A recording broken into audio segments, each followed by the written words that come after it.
Malam hari ini kita akan berbicara mengenai panggilan Tuhan dan Tuhan memakai hidup kita. Setiap kita ingin dipakai Tuhan, amin. Siapa yang rindu dipakai Tuhan? Yang rindu dipakai Tuhan, amin. Kita rindu dipakai Tuhan, itu luar biasa. Ya. Kalau bupati panggil dan pakai kita, kasih tanggung jawab, pasti bangganya itu luar biasa, betul? Ya. Jangan bupati lah, camat kah, atau pejabat mana yang kasih kita tanggung jawab untuk sebuah event, jadi pemimpin di event tersebut atau bawa acara saja. Kita tampil di depan banyak orang, pasti bangganya luar biasa. Karena ada kepercayaan. Karena kita dipakai.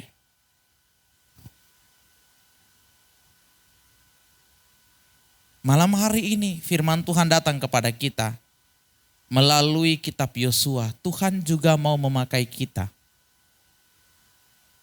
Tuhan rindu agar kita dipakai menjadi alatnya. Tuhan rindu kita dipakai menjadi perpanjangan tangannya. Tuhan rindu memakai kita di dalam pelayanan di dunia ini. Dan kalau Tuhan memakai kita, itu kebanggaannya tiada tara. Itu kebanggaannya bukan di hadapan manusia, tapi di hadapan Tuhan. Itu bernilai bukan sementara.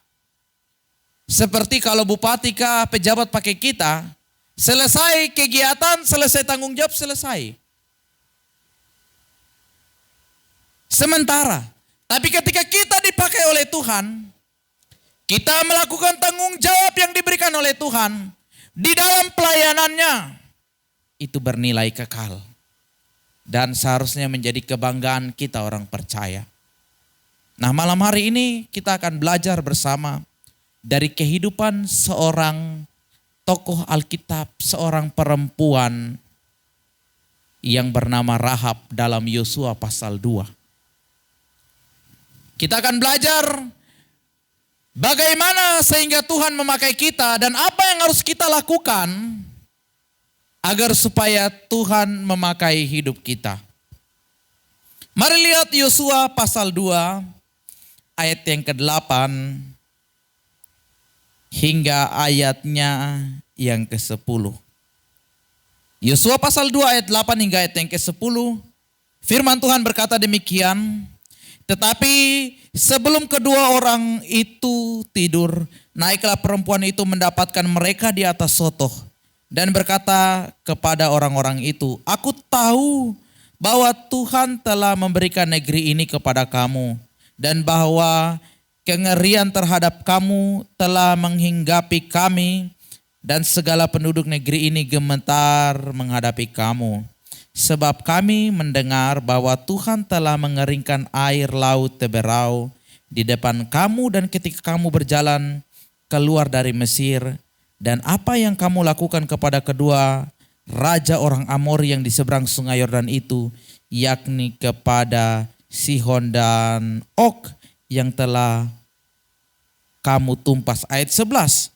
Ketika kami mendengar itu, tawarlah hati kami dan jatuhlah semangat setiap orang menghadapi kamu. Sebab Tuhan Allahmu ialah Allah di langit, di atas bumi, di bawah. Ayat 12. Maka sekarang bersumpahlah kiranya demi Tuhan bahwa karena aku telah berlaku ramah terhadapmu, kamu juga akan berlaku ramah terhadap kaum keluargaku. Dan berikanlah kepadaku suatu tanda yang dapat dipercaya. Kita lihat pernyataan Rahab di dalam Yosua pasal 2. Siapa itu Rahab? Mari lihat Yosua pasal 2 ayat 1. Ayat 2 secara khusus. Ketika Yosua memerintahkan 2 orang pengintai untuk mengamati negeri dan kota Yeriko. Dikatakan bahwa maka pergilah mereka dan sampailah mereka di rumah seorang perempuan sundal yang bernama Rahab, lalu tidur di situ. Rahab, perempuan sundal. Apa itu perempuan sundal? Pada zaman itu kalau bicara tentang perempuan sundal, jangan pada zaman itu, sampai sekarang kalau kita dengar perempuan sundal atau perempuan yang tidak benar, konotasi apa yang timbul di pikiran kita? Ini perempuan paling berdosa ini. Ini perempuan tidak benar. Jangan bergaul dengan dia sudah. Ini perempuan akan bikin rusak tumpu hidup. Bikin rusak tumpu rumah tangga. Ya. Rahab punya latar belakang yang buruk di pandangan manusia. Rahab, perempuan yang tidak benar. Perempuan yang dipandang sebelah mata. Bahkan mempunyai derajat yang tidak bagus di kalangan masyarakat. Tapi ada sikap. Tapi hanya oleh karena kasih karunia Allah. Pengintai yang dikirim oleh Yosua, saya percaya tidak kebetulan hadir di rumah Rahab. Ada maksud Tuhan. Ada rencana Tuhan untuk seorang yang bernama Rahab. Disinilah kita lihat besar kasih Tuhan bagi mereka yang berdosa. Rahab walaupun tidak diperhitungkan oleh manusia, tapi dia diperhitungkan oleh Tuhan. Rahab dalam pandangan manusia berdosa, tapi dalam pandangan Tuhan ia berharga. Sehingga Tuhan membawa dua pengintai. Tuhan membawa utusan dari Yosua untuk ada di dalam rumahnya. Ini kabar sukacita juga bagi sekalian kita. Kisah Rahab menggambarkan bahwa kasih karunia Allah tersedia bagi setiap kita yang punya masa lalu, yang punya latar belakang buruk, cemar, bahkan memalukan. Tidak ada dosa yang begitu besar di pandangan manusia. Di pandangan Allah maksudnya. Dalam pandangan Allah, kita semua manusia telah berdosa. Telah kehilangan kemuliaan Allah. Namun hanya oleh karena kasih karunia, saudara dan saya dilayakan. Saudara dan saya dipakai. Saudara dan saya dipulihkan dan dijadikan berharga. Siapa di sini yang tidak punya masa lalu yang buruk? Saya pun sebagai gembala, sebagai hamba Tuhan berdiri di depan sekalian, kita punya masa lalu yang buruk. Punya kehidupan dan banyak dosa, kesalahan yang mungkin jauh lebih buruk daripada yang Bapak Ibu umat Tuhan punya. Tapi hanya oleh karena kasih karunia. Inilah dasar yang mana Tuhan memakai hidup setiap kita. Tuhan tidak memandang rupa. Tuhan tidak memandang siapa kita. Tuhan tidak memandang buruknya masa lalu kehidupan kita. Tapi Tuhan memandang kita sebagai makhluk yang berharga. Dan kasih-Nya masih tetap cukup. Ini juga mengajarkan kepada kita untuk kita tidak saling menghakimi. Untuk kita tidak saling menjatuhkan.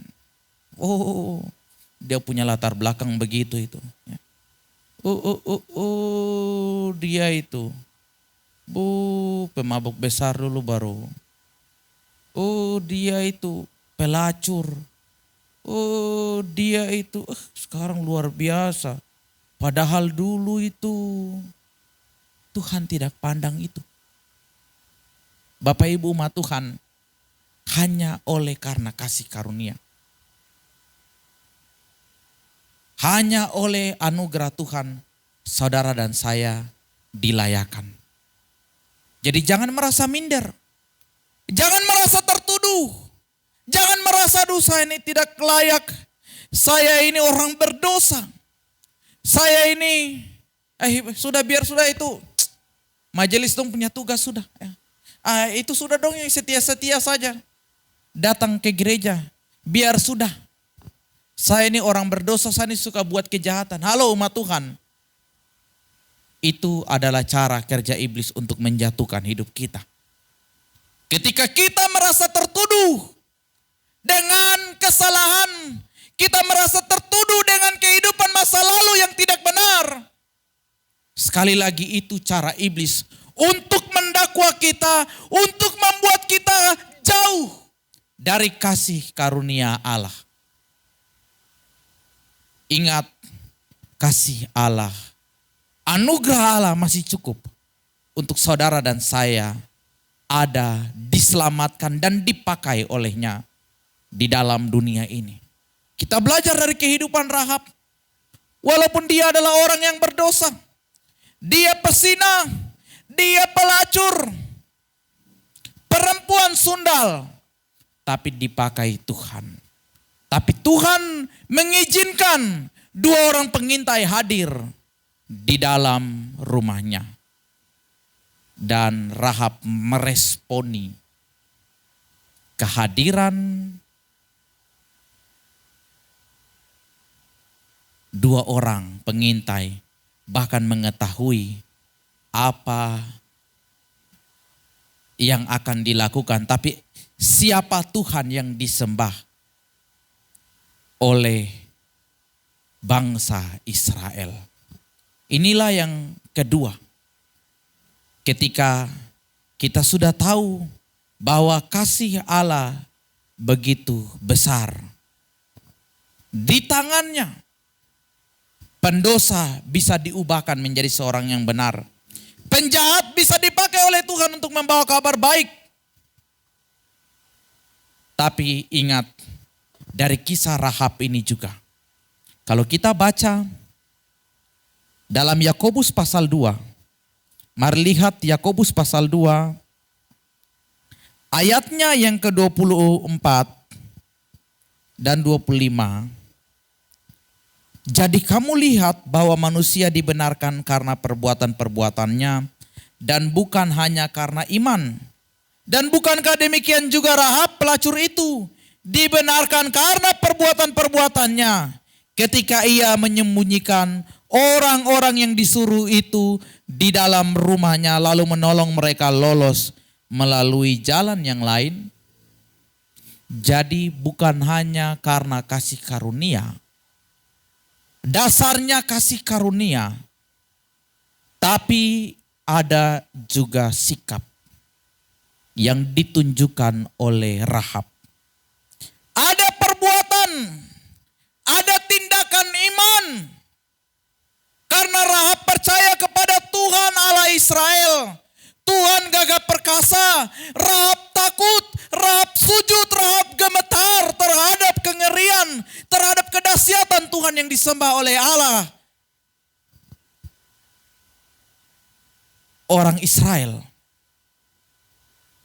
ada tindakan iman, ada sikap, ada perbuatan yang benar yang dilakukan oleh Rahab. Apa yang dilakukan oleh Rahab? Bapak Ibu umat Tuhan, kita ketahui bersama. Rahab menolong dua orang. Rahab melakukan sebuah tindakan benar. Memberikan keselamatan, memberikan jaminan. Memberikan pertolongan. Ini tindakan benar. Yakobus pasal 2 katakan bahwa Rahab itu dibenarkan juga bukan karena imannya, tapi ada sikap yang dilakukan olehnya. Ada tindakan nyata dari kepercayaannya sehingga Tuhan memakai hidupnya. Dan kalau kita baca kisah silsilah Yesus Kristus dalam Matius, Rahab bukan hanya diselamatkan dari kengerian Tuhan ketika bangsa Israel masuk ke tantangan Yeriko. Bukan hanya selamat, tapi Rahab dipakai Tuhan untuk menghadirkan juru selamat. Mengapa? Karena ada tindakan iman. Karena ada sikap yang benar meresponi imannya kepada Tuhan. Ini hal penting kedua. Bapak Ibu umat Tuhan yang saya kasih dalam Yesus Kristus.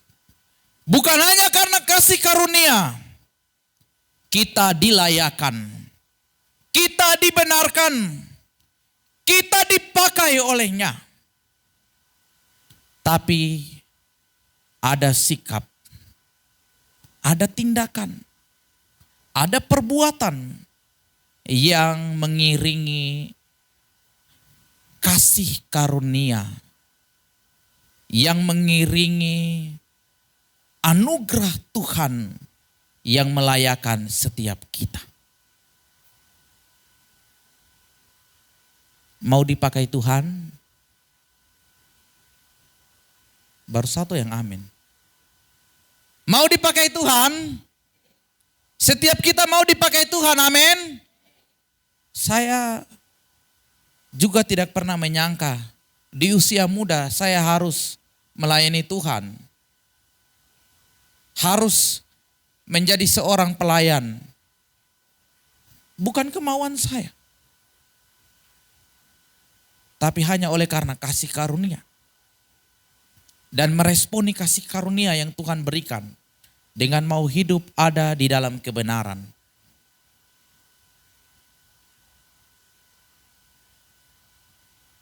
Sampai hari ini anugerahnya masih cukup. Dan pertolongannya terus dinyatakan dalam hidup saya. Saya percaya hal yang sama yang saya alami. Hal yang sama yang dialami oleh Rahab. Juga berlaku atas kalian kita. Kalau kita meresponi kasih karunia Allah. Kalau kita meresponi anugerah Allah. Dengan memiliki sikap tindakan yang benar. Jangan sudah mendapatkan kasih karunia. Jangan sudah dilayakan. Jangan sudah tahu bahwa anugerah Tuhan masih cukup. Pengampunannya masih berlaku. Kita masih hidup jauh dari Tuhan. Malah kita tidak meresponi anugerah Tuhan dengan hidup jahat. Hidup malas tahu. Hidup tidak benar. Ini masalah. Kalau kasih karunia Allah masih cukup untuk hidup kita. Kalau anugerah Tuhan cukup. Kalau Tuhan sudah dan bisa ubahkan seorang jahat, seorang yang tidak benar, seorang pelacur mendapatkan kasih, mendapatkan anugerah Tuhan. Responilah anugerah Tuhan dengan benar. Jangan memiliki sikap malas tahu. Jangan memiliki sikap malah acuh tak acuh. Jangan memiliki sikap masih terus hidup di dalam dosa. Bapak Ibu umat Tuhan, kalau Rahab masih hidup dalam dosa, kalau Rahab masih didapati sebagai pelacur ketika bangsa Israel masuk ke tantangan Yeriko, saya percaya dia tidak dipakai oleh Tuhan untuk menghadirkan Yesus. Saya percaya Tuhan tidak memakai hidupnya untuk sebuah rancangan yang indah dan mulia. Tapi karena ada sikap yang benar, ada tindakan yang benar, ada perubahan hidup, ada respon terhadap kasih Allah. Sehingga Tuhan memulihkan hidupnya. Tuhan memakai hidupnya. Ini dua kunci. Bagaimana supaya kita dipakai oleh Tuhan. Saya percaya kita semua yang hadir malam hari ini dipakai Tuhan dan mau terus dipakai Tuhan. Asalkan kita memiliki respon yang benar. terhadap kasih karunia yang daripada Tuhan. Kita satu dalam doa. Terima kasih ya Tuhan,